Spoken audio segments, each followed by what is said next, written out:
నమస్తే, నా పేరు తేజస్విని. బీసీఎన్ న్యూస్ కి స్వాగతం. ముందుగా ముఖ్యాంశాలు.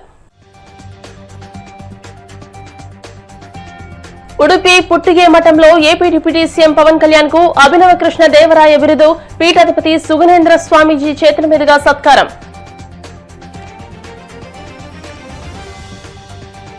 ఆచంటలో అత్యాధునిక డయాలసిస్ సెంటర్ నిర్మాణానికి శంకుస్థాపన చేసిన కేంద్ర మంత్రి శ్రీనివాస్ వర్మ, ప్రజల ఆరోగ్యానికి ప్రభుత్వం పెద్దపీట వేస్తుందని స్పష్టీకరణ.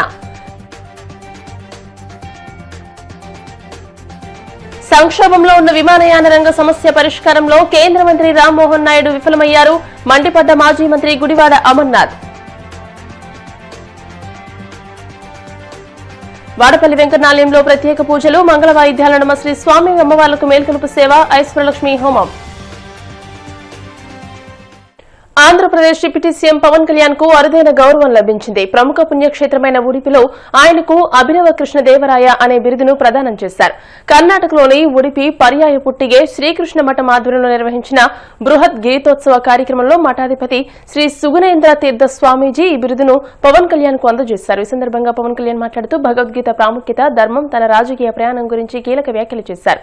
ఈ కార్యక్రమానికి తాను ఉప ముఖ్యమంత్రిగానో ప్రజా సేవకుడిగానో రాలేదని, ధర్మాన్ని అన్వేషించే ఒక వినయపూర్వక సాధకుడిగా మాత్రమే వచ్చానని పవన్ కళ్యాణ్ స్పష్టం చేశారు. సరైన పాలన, సేవ, బాధ్యతలతో కూడిన ప్రతిచర్యే నిజమైన నాయకత్వానికి నిదర్శనమని ఆయన పేర్కొన్నారు.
From Andhra, though I don't know the complete Kannada language, but through English, I became more closer to our culture, our Kannada, the rest of the Indian languages.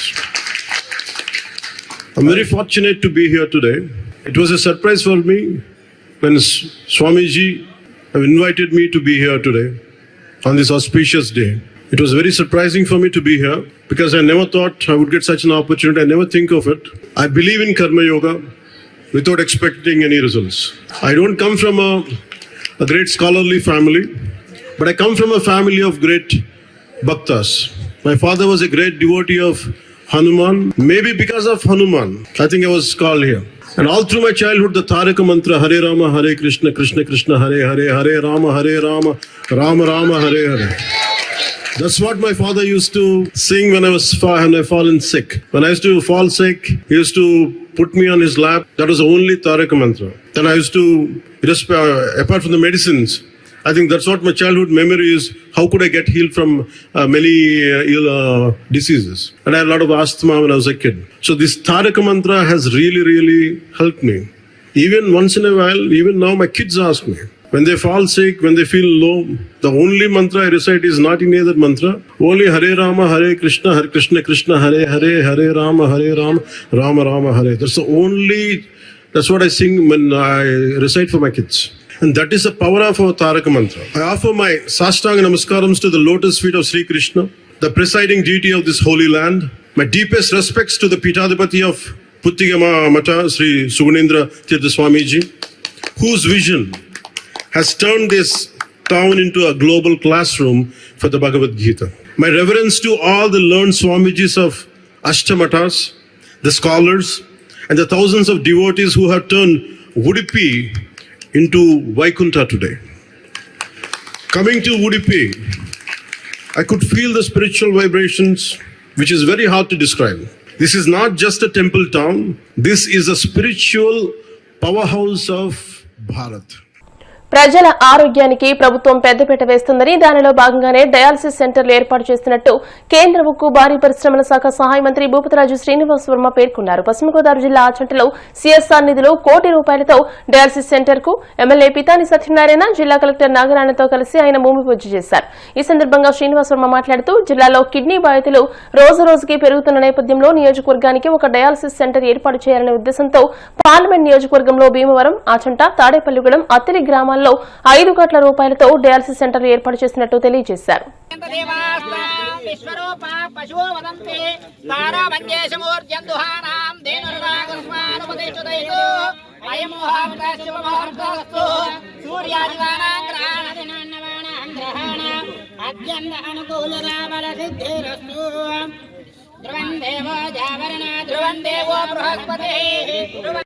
ఓం సహస్రనీరుషా పురుషః యత్సహస్రపాత్ సభూమిం విశ్వదో వృత్వా అచ్చరిచ్చదశాంగులో పురుషేదం సర్వం యద్భూతం విశ్వభవ్యం ఉతామృతత్వశేషానః యధన్నేనాతిరోహది త్రిపాదస్య భవాత్ పునః తతో విశ్వం యక్రామతు శాసనానశనేభి తస్మాత్ విరాజాయత విరాజో అధిపురుషః సజాతో అచ్చరిచ్చత పశ్చాద్దోమివతో పురః ఆచంట సామాజిక ఆరోగ్యాంధ్ర సకుటుంబస్య క్షేమ స్థైర్య ధైర్య విజయ భయ ఆయుర ఆరోగ్య అష్టైశ్వర్యాభివృద్ధ్యర్థం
అదేవిధంగా ఆచంట అసెంబ్లీకి సంబంధించి పలు దీర్ఘకాలికంగా ఉన్నటువంటి అనేక సమస్యలను గుర్తించడం జరిగింది.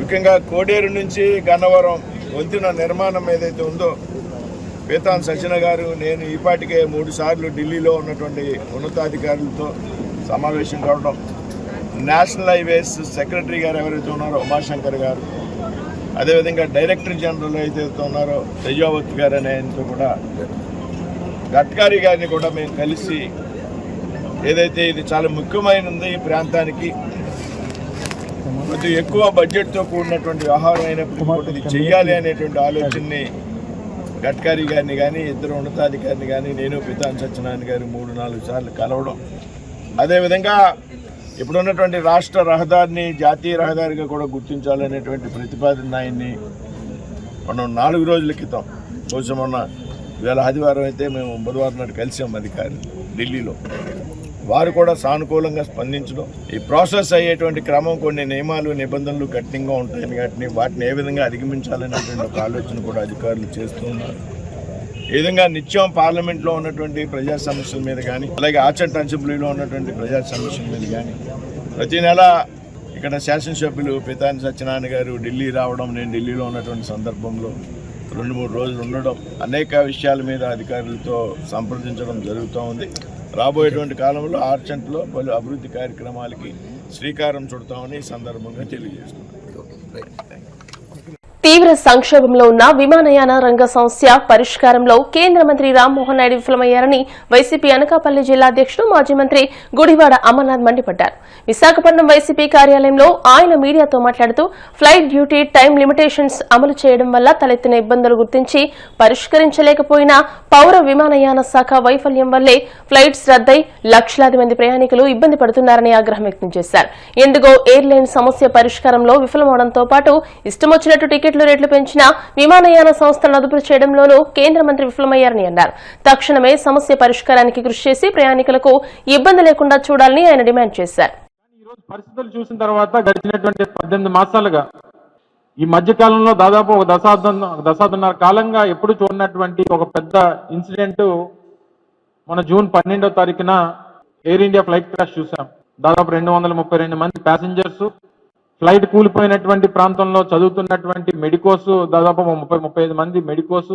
ఇది ఒక చాలా పెద్ద ప్రపంచ ఫ్లైట్ యాక్సిడెంట్స్ లో ఇది ఒక పెద్ద ఘటన. అప్పటికే పెద్ద ఎత్తున వారి మీద విమర్శలు వచ్చినాయి. అటువంటి ఓ పెద్ద దుర్ఘటన జరిగినప్పుడు అక్కడ కూడా వెళ్ళి రీల్స్ చేసుకున్నారు అనేటువంటి ఒక అపవాదు మన మీద వచ్చింది.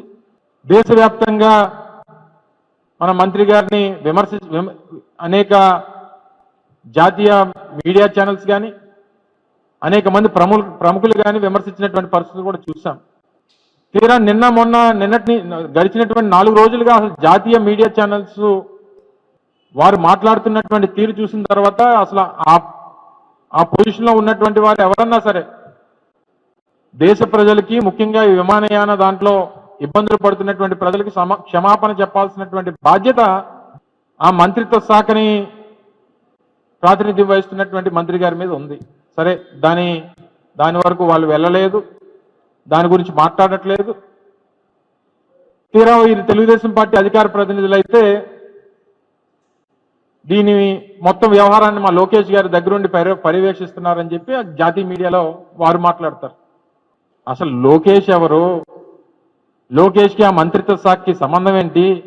దేశంలో ఉన్నటువంటి రాష్ట్రాల్లో ఒక రాష్ట్రంలో సంబంధించి ఒక శాఖకి మంత్రి ఆయన. దాదాపు 29 రాష్ట్రాల్లో ఒక రాష్ట్రంలో ఉన్నటువంటి వివిధ డిపార్ట్మెంట్స్ లో ఒక డిపార్ట్మెంట్కి ఆయన మంత్రి. ఆయన దేశంలో ఉన్నటువంటి ఈ department of civil aviation, ministry of civil aviation ఏదైతే ఉందో దీన్ని దగ్గరుండి మానిటర్ చేస్తున్నారని చెప్పి తెలుగుదేశం పార్టీ ప్రతినిధులు జాతీయ స్థాయిలో మీడియా చర్చల్లో పాల్గొని చెప్తా ఉన్నారు. అంటే కొంచెం కూడా సిగ్గనిపించలేదా మీకు మాట్లాడడానికి? దేశంలో దాదాపు వివిధ ఎయిర్పోర్ట్స్ లో గడిచినటువంటి 3-4 రోజులుగా దాదాపు 6-7 లక్షల మంది ప్రయాణికులు ఇబ్బందులు పడతా ఉన్నారు. వారి గమ్యస్థానాలకు చేరుకోవడానికి అనేక రకాలైనటువంటి ఇబ్బందులు పడతా ఉన్నారు. కొన్ని వీడియోస్ చూస్తే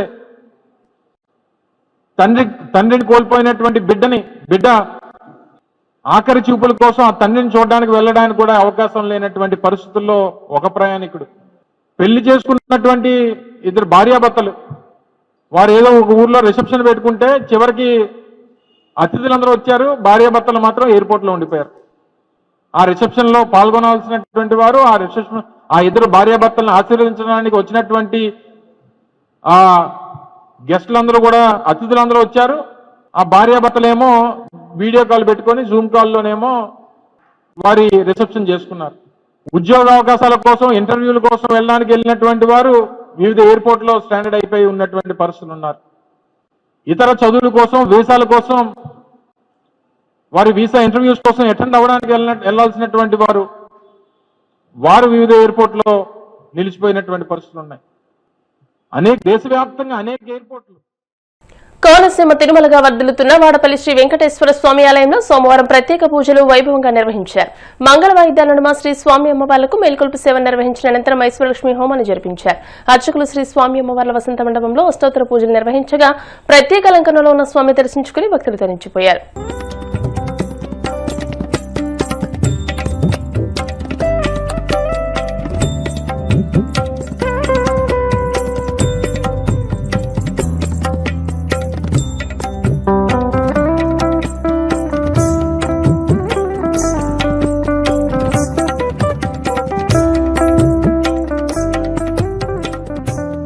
కలియుగే ప్రథమ